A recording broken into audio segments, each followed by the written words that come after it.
toutes les vidéos de l'ECMA avec Louis Moto. Good rides only.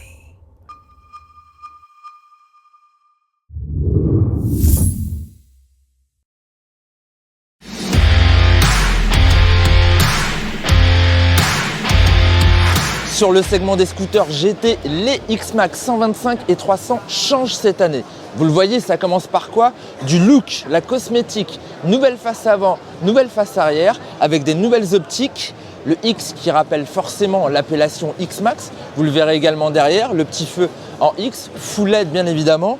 Moi, c'est quand même un design qui me fait penser à un certain Forza 750. Ça, c'est mon petit point de vue. Cela dit, ça le rend un petit peu plus agressif, un petit peu plus sportif. Et on va voir les autres évolutions qui sont apportées sur ces 125-300, mais également sur la gamme Tech-Max. Bienvenue à bord du Tech-Max. Et c'est parti, je m'assois. On retrouve toujours cette selle très qualitative. Vous savez, la définition Tech-Max, c'est de l'accessoirisation. En plus, ça commence par les petits marchepieds, ça commence par des petites signatures un petit peu partout.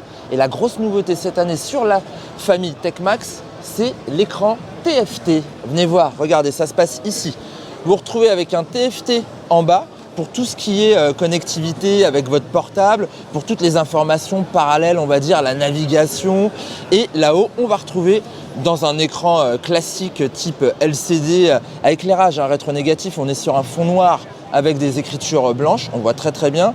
D'ailleurs, la jauge là, je vois qu'il faudrait qu'ils aillent faire un petit peu le plein. Bref, ça c'est de la nouveauté, c'est connecté. Mais toute la gamme n'en bénéficie pas, juste les Tech-Max. En revanche, il y a quand même un nouvel écran sur les autres X-Max. Je vous montre. Donc les versions standard héritent d'une nouvelle instrumentation. On a perdu la grosse instrumentation qui mixait du LCD avec des écrans tachymétriques. En fait, bon là vous le voyez pas puisque le scooter n'est pas allumé. En fait, on se retrouve avec un seul écran LCD, affichage rétro-négatif, mais qui a quand même toujours la connectivité et ça c'est un petit plus. Bon, moi je préférais quand même l'agencement de l'ancien, je ne sais pas ce que vous en pensez.